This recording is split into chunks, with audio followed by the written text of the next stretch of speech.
Hey everybody, it's me, RC. I just wanted to say Happy New Year.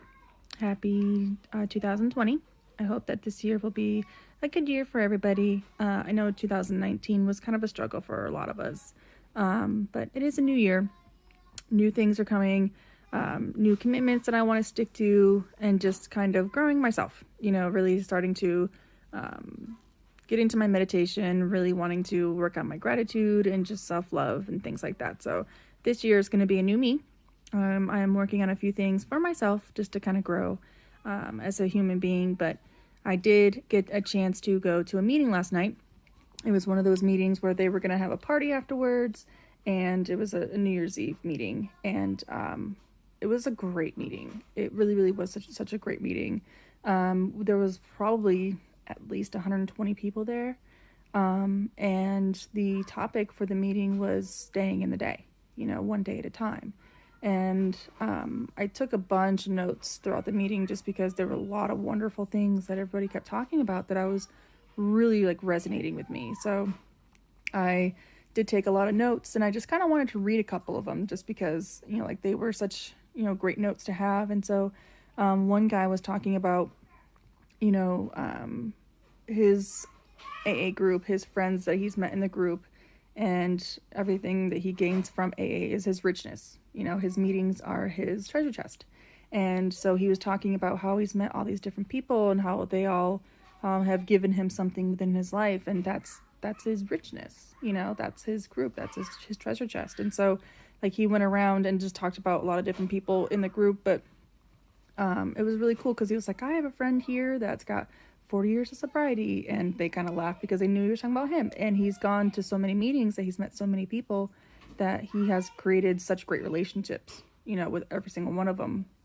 And I really liked that, the knowledge that I learn when I'm there, the things that I pick up when I'm there, are my richness. It's not material things. It's not, how much money I have in my bank account. It's the friends that I have, the relationships that I have, the community that is within AA is my fortune. It is what it is. So another couple things that people were saying that really kind of stuck out to me was when I was drinking, when I was in my heaviest, I was living one drink at a time.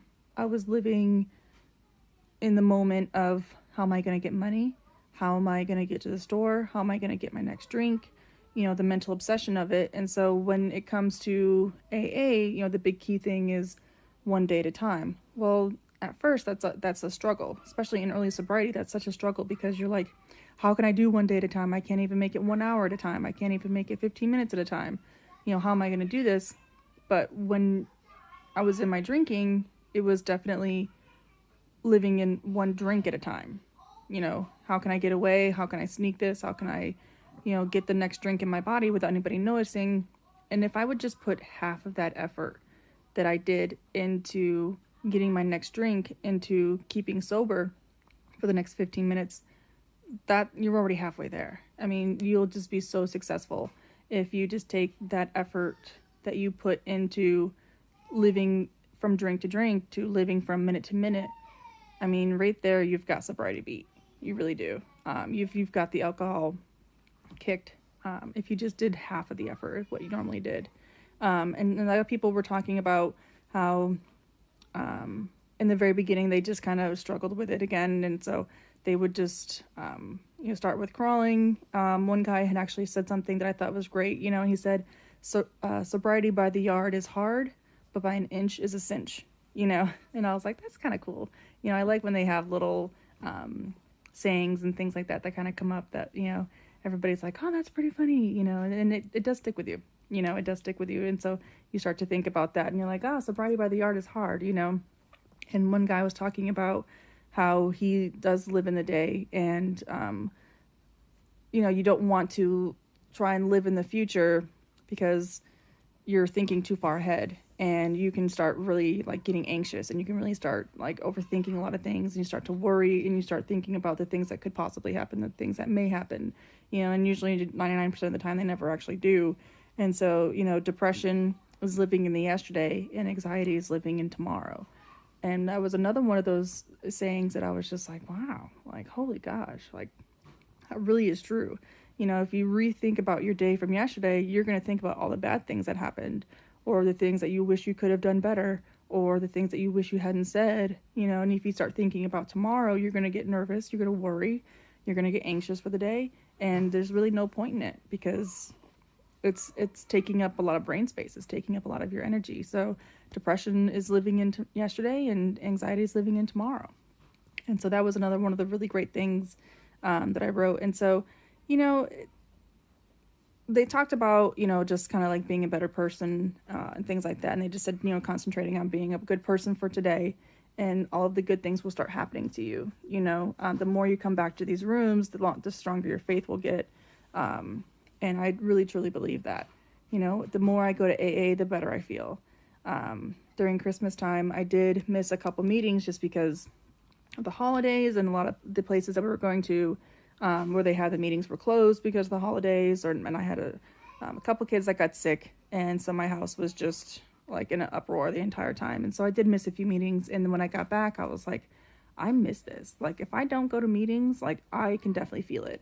Like, I can feel myself getting like just kind of squirrely and all over the place, and it really is refreshing to get back to it again, just because when you get to meet all the people that are there, and you get to talk about, what everybody else did for the holidays, but you just kind of start rebuilding that spiritual strength again.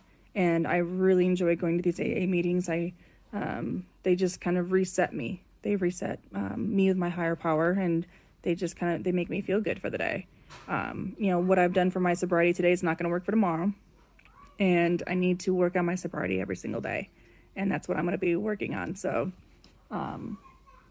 do have today off, so I'm taking some time just to kind of get my house in order and just get everybody healthy and back on track. But I'm going to be writing down some of the things that I need to work on with my sponsor. I need to come up with the 20 scenarios where I was powerless over alcohol, and then the 20 scenarios where my life became unmanageable because of the alcohol. But I got my new book, my new AA book. It's called the Anonymous Press Study Edition of Alcoholics Anonymous. And I really like this book because it's like the pages on it are puffed, and on the inside, as you start going through the story, don't mind my dirty clothes, you've got your book on one side, and then you've got pages on the other that you can take your notes in. And I really, really enjoy that. I take a lot of notes throughout the meetings, and it does kind of look like I'm texting on my phone, and I don't like that, because I don't want people to think that I'm not there, that I'm not involved, and I'm not listening, because I am. I'm just taking notes because I really like going back and rereading them, especially if I'm having a bad day. I like to reread the things that I wrote to kind of get me back centered again. So I really enjoy the fact that I've got my new book. I actually think, I know this is going to be kind of silly, but I think I might get a fancy little pen, a nice writing pen, something, that I can write with, that, if I'm writing something long, I'm not like smearing the ink. I know a lot of pens, like gel pens and stuff like that, do that. So I want to get a really nice pen that I can start writing my book in, and just, that way 5 years down the road, even 3 months down the road, I can go back and reread my notes and just kind of feel and remember what I was thinking at that point in time when I did that. So I'm excited about my new book. I'm excited about having today off. Like I said, I just got to get my life in order, and got to get my house in order, and get everybody healthy again. So happy 2020 to everybody. I hope everyone has a good new year. I hope everybody was safe last night. I hope everybody got to go to bed sober. I hope everybody got to wake up sober. Today's a good day. I woke up not with a hangover, and that's amazing. That's a blessing right there in itself. So I hope everybody else has a great day, and I will talk to you soon.